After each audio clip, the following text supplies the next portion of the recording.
یہ ہم لوگ آج جو یہاں پر کھڑے ہیں،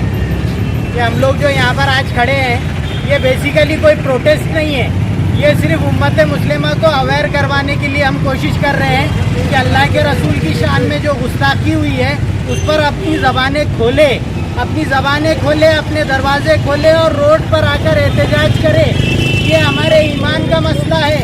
اورنگ آباد کی عوام کا معاملہ یہ ہو گیا ہے کہ لاک ڈاؤن کے لیے ڈنڈے اور لاٹھی کھانے کے لیے تیار ہے، لیکن اللہ کے رسول کی وہ ناموس کے لیے ہے تو روڈ پر آ کر احتجاج کرنا نہیں چاہتے. اگر آپ کو ڈر ہی لگتا ہے تو کم از کم اپنے دروازے کے سامنے کھڑے رہ کر ایک پلے کارڈ لے کر فوٹو ڈالیے کہ ہاں بھائی ہم ہے تو اس چیز کا احتجاج کر رہے ہیں. یہاں پر ہمیں 2 گھنٹے سے کھڑے ہیں، لیکن ایک شخص آ کر کئی شخص پوچھتے ہیں یہ ہے کون.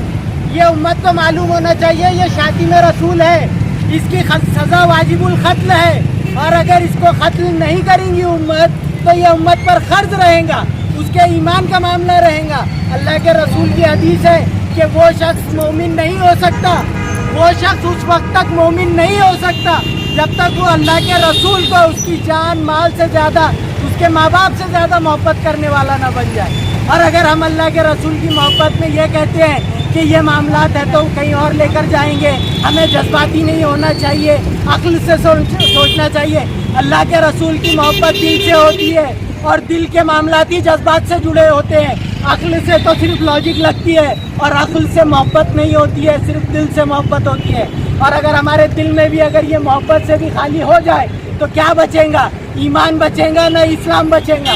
تو پھر کس منہ سے ہم کہیں گے کہ ہم اللہ کے رسول کے امتی ہے؟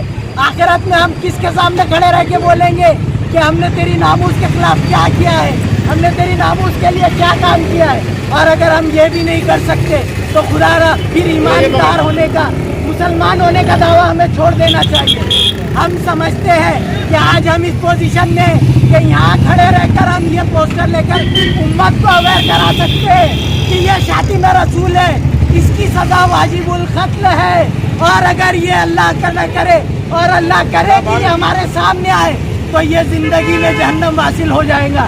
یہ ہم اپنی گارنٹی پر کہنا چاہتے ہیں، یہ ہم ہمارا عزم رکھنا چاہتے ہیں، اور یہ بات ہم عوام کو بھی بتانا چاہتے ہیں کہ یہ یاد رکھیے، اس کو موقع ملا تو اس کو چھوڑیے مت، کیونکہ یہ آپ کے رسول کی شان میں گستاخی کرنے والا شخص ہے.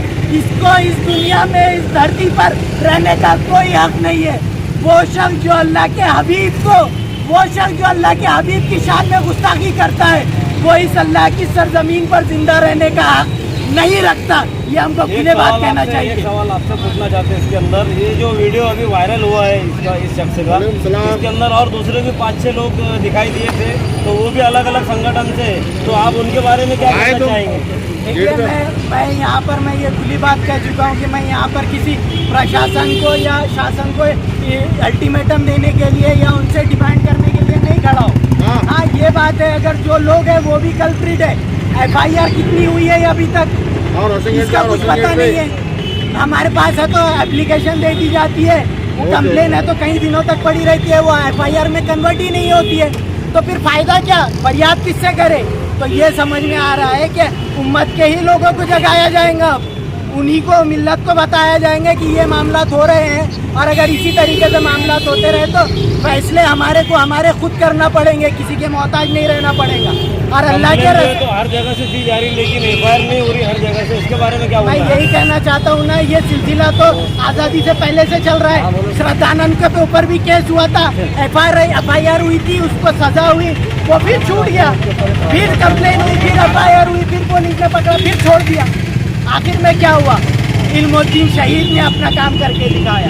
ہم یہی چاہتے ہیں کہ یہ دھکوسے بازی ہم کو نہیں چاہیے، یہ FIR اور کمپلین والے معاملات ہم کو نہیں چاہیے. ہم کو معلوم ہے کہ اگر امانت اللہ نے اگر کوئی بات کہی تو آپ سموٹو طور پر ایک کمپلین لے لیں گے، لیکن نرسمہانند نے اگر کوئی بات کہی تو اس پر آپ ایکشن نہیں دیں گے، کیونکہ وہ آپ کے مذہب کا آدمی ہے، وہ آپ کے دل کی آواز بولنا چاہتا ہے. یہ شاسن اور پرشاسن کے دل کی آواز بول رہا ہے، اس لیے آپ لوگ خاموش ہیں، اس کے خلاف آواز نہیں اٹھانا چاہتے. تو آپ آخری میں آپ کا پیغام کیا ہے، کیا کہنا چاہتے ہیں آپ؟ میں صرف اورنگ آباد کی عوام کو یہ پیغام دینا چاہتا ہوں، نہ شاسن سے نہ پرشاسن سے، عوام کو یہ پیغام دینا چاہتا ہوں کہ اگر ہم اللہ کے رسول کی ناموس کے یا اس کی شان کے گستاخی کے خلاف بھی اگر